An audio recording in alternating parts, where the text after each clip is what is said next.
Hey guys, Levi from the Rag Company, and in today's video, we are talking about the IK Multi-Pro 2 360.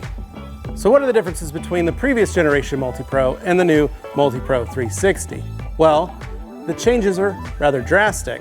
Obviously you can see a white trigger on top, but other than that, everything else is the same. You still get the conical tip, you get a replaceable tip in here, you get a color-coded cup that sits on here that you can use as dilution mixing, as well as for safety identification.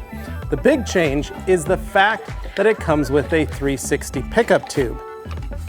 And that is huge because now it means from whatever angle you're at, you can pick up liquid out of this vessel.